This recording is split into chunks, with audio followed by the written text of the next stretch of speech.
there has been a 42% increase on the adult subscription site OnlyFans. OnlyFans is a site where you can pay a monthly fee to a content creator, and they could be anything. They could be giving you fitness advice. There are a lot of fitness experts on the website, but what it's most commonly used for is pornography, nudity, videos, all of that stuff. So would any of you ever create an OnlyFans? And if you wouldn't, what is the most drastic thing that you do for money? This is the thing. I would say in the moment, no, I wouldn't create an OnlyFans, but only because I don't know what I would be doing on there, because I'm not into the nudity or the pornography. It's not for me.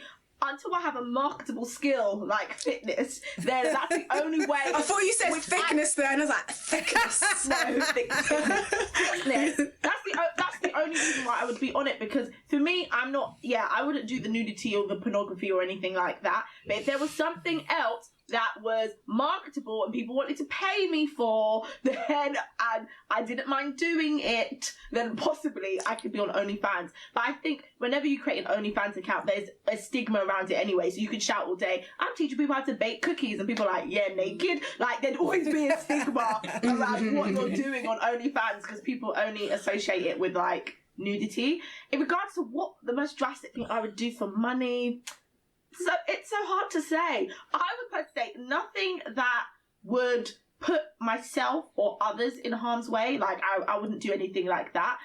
But it's kind of hard to say what I would do for money, because there's so many things you could do for money that aren't good for you or great for you. So I would just, I know people would say pick up a job, but I would pick up as many jobs as I could. I sometimes find when people are desperate for money, they like a bit of an easy way out, and sometimes going for, because I don't know about you guys and how you've grown up and things like that or whatever, but being, I grew up in packing money, so not everyone had most people didn't have no money. So people was doing what they could to get money, and the idea of them going to go get a job in McDonald's or go and work as a cleaner or do nights, they were not on it. It was like, no, I'm not doing that, because there's a stigma with low skilled work again. Yeah. They were like, no. So I'm rather going to do something else that may harm others or harm myself to make money. So it's a bit of it. I always feel on the fine line. I would do what I need to make money, but not in any way that's going to put harm to anybody else or to myself. Yeah, you are so right. And you know what? So I have an OnlyFans account. No, okay. Let me start again. When I say I have one, I don't really have one. So basically, when I started looking into OnlyFans, then about half have one. So I started looking into it, and you can basically create one based on your Twitter. So I was like, let me go and make my name before someone tries to do a Linda E OnlyFans account and try to say that it's me. So if you type in I'm Linda E on OnlyFans, I come up. There's nothing there. One day I might start putting my feet on there, but I was more like, I didn't want any. No, because it happened before where someone has catfished me on a dating app. So I was like, you know what? Yeah. My boyfriend, it was my boyfriend, who's my boyfriend now, when he was my boyfriend, found it and was like, is this you? I was like, no. That ain't me. Wow. You're doing that deep research, innit? I swear. So I was like, let me go just protect myself on OnlyFans. So I think the problem is with OnlyFans, it is a stigma attached, and I think they allow over 18 content, and they're not going to stop that, because that is where the majority of their income comes from. So it's true, like Anissa said, you can be cooking, you can be sewing, someone will presume you're doing it naked because you're OnlyFans. And if it isn't a monthly subscription, people can actually, you can get paid for messages as well. You can put up like wish lists for people to buy stuff for you. So it does really, it's very, really seedy. It's really, it's a bit uncomfortable when I deep it, but at the same time I know we're living in a situation where jobs are disappearing and things still cost what they cost. So do what you have to do within reason with regards to what your heart and your mind can live with. And I think for me, I'm with Anissa, like I will do what I need to do, but I won't put myself in harm's way. I remember like a few years ago, my friend and I were sitting in the office. We're like, how can we make some extra cash? Oh, do you know that people sell panties? We're like, So we started researching sites to sell warm panties? Worn panties or new panties? Worn. Oh, Nice. so you said warm. Yeah, but they might as well They be. are warm. They are warm. They are. They're Because warm, they've been warned. Yeah, come on. No, but that's the thing. So there's a lot of, I don't want to insult anyone by saying weird, but there's a lot of fetish things that people can do for money. But for me, like, if times are hard, I will rather work in McDonald's. I will rather work in Asda. I will rather go do a clean job. Like, if I need to provide for myself and for my people, like, I'm doing what I need to do, and I'll make that job fabulous, honey. You hear?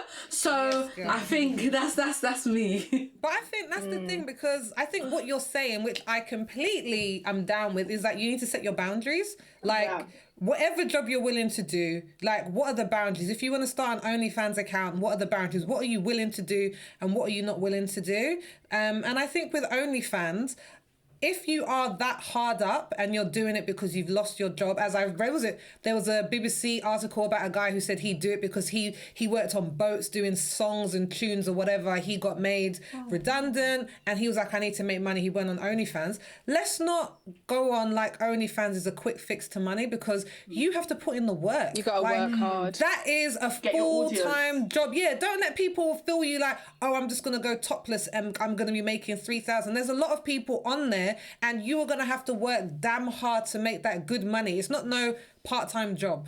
Like, it's full in. So I think that's what you see with anybody who wants to do something that's successful. Like, there is no quick money. Like, there isn't quick money. OnlyFans, and I think people are now thinking that it's quick money, but people say now it's oversubscribed. With 42%, like you said, Luanda, 42% of new people have joined it. It's oversaturated, and you're going to have to do what you need to do to step out from the market. So I don't know what that could be, but yeah. And I was a fishmonger. So I'm willing to do whatever it takes. That was after I can't think of anything worse.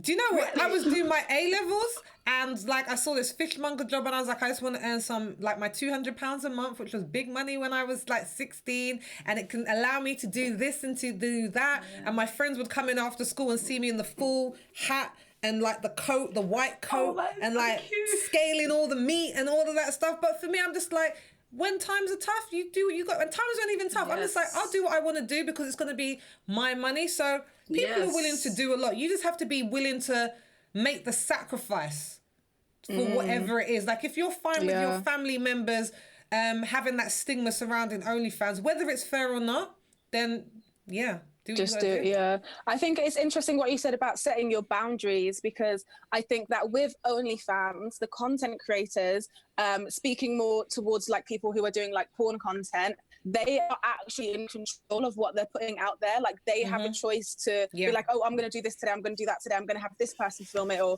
I'm going to film it myself, or anything like that. And I think from that perspective, OnlyFans is now like a branch of ethical porn.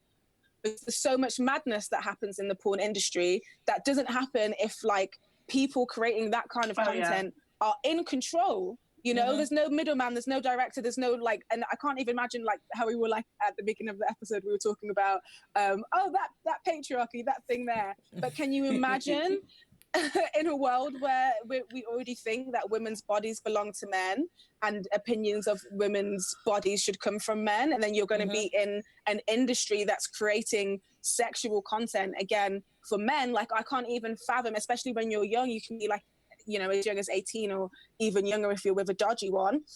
I can only imagine the kind of trials and tribulations that you'd go through as a woman who's trying to be in the porn industry. So having OnlyFans kind of is just like, I'm earning money, I'm earning my money, I'm doing what I want to do, and you're not going to like, there's no hierarchy, there's nothing going on except for me, my camera, and my income. And from that perspective, I'm like, I think that's so. I think that works on paper, but I think in reality, like, was it the BBC did a documentary called Nudes for Sale?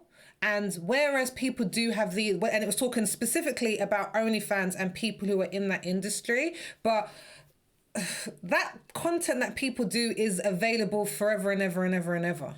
Like, whether you want to have that content out there or not. I read about this woman who did a porn porn videos, and hers were very offensive. She got death threats because of it, because she was dressed up as a Muslim woman in a hijab, and she was having in sexual encounters or whatever, filming it. She's not religious. She's not religious. She wasn't religious. She wasn't. No, she wasn't religious. So, like, for me, that's why for me it's inappropriate, because I'm just like, okay, that's not your culture. That's not your religion. That kind of thing. But now she stepped away from that, and 8 years later, she still can't get the content back. So she was just like, it's just out there, and anytime anyone searches her and she wants to go for a job, it always comes up. So I think we have to be very careful in saying that we have autonomy over it, because we do, but are we going to want that in the public forum forever and ever and ever? Because once it's online, once it's on OnlyFans, like, you might delete it, but someone could have already saved it and sent it to their friend and this and that and the other. And I think sometimes, and calling it ethical, ethical adult porn. I'd call it the ethical adult industry, because I guess porn kind of sometimes gets a bad rap, but even OnlyFans has a lot of people signing up who are children, who are under the age of 18. And OnlyFans is not here to make sure that we have greater expression for ourselves for women. They don't care. They have 14-year-olds on there who are topless, again, on the documentary on BBC for News for Sale, and they're not bothered about that. It's always a money industry. 14-year-old creators. I saw a girl and she was 14. That has to be illegal. It is illegal. But they were like, OnlyFans don't really care. And OnlyFans can't really regulate it. So if somebody reports you enough time, then they'll look into it and take your account down. But any 15-year-old or 14-year-old could sign up and just start making some money. Yeah, and so they should be able to, they have to scan your ID. If they do. You can scan IDs or other people's ID, but they don't. My God. I watched what Sophie was talking about, and like one of the girls, she was scanning somebody else's ID, and they looked completely different. Yep. But it was like, oh well, money have to make. So money have to make. I'm telling you. Do what you want to do. And OnlyFans. OnlyFans are thinking. They're thinking, well, money have to make. So I don't care if she's 15 or whatever. Yeah, and this is my thing. When we're talking about women. When we talk about women having autonomy, it's again in a very male-dominated way, because on OnlyFans now, one of the biggest things that they're saying is by the influx of new people is that people are selling their content for cheaper and cheaper and cheaper. So for people who might be making A-grade adult content, they're like, someone's going to be willing to come on there and undercut my subscription fee, which means that men or whoever's buying the content, let's say, they're just looking to get their jollies off at the cheapest amount possible. So you're again, take away from these people who are trying to have autonomy over themselves and over their brand. And now you're putting them in a position where I have to compete with these other people. What do I have to do now to push the boundary so that they're willing to pay for my content over that other person who's going to make it cheaper? So I don't think it's a straightforward argument. And I think that it's still not a money-making quick fix. My question is very quickly to you guys. What do you think about celebrities jumping on OnlyFans? Because I saw, there's that reality star Safari in America, Nicki Minaj. Yeah, he said he made $100,000 off OnlyFans in 2 weeks. And I was like, wow, that's a lot of money. What? I want to see the receipts on that one, girl. No, you know what? I believe it. Did Black China jump on? Yeah, Black China has one, Safari has one, Safari's wife Erica Mena has one. And now you got to remember, guys, firstly, these people already have a fan base. Yeah. Right? And with Safari, he is known for being well endowed. Yeah. A company have taken a mold of his long john and have turned it into a toy. You're joking. I swear down. They said he made millions. You did, Sophie. Sophie said yes a bit too many times. Way too quickly. Well, I'm saying yes, I am aware of that, Linda. I am aware of that. Okay. So, if he's saying that he made 100,000, I don't even need to see the receipts, because there's a woman from the UK who isn't even as big as Safari, and she was making at least 30, 40K. I think it was close to a month. So I believe, don't forget, unfortunately, even when times are hard, as human beings, we will still somehow find money to do things that brings us some kind of pleasure.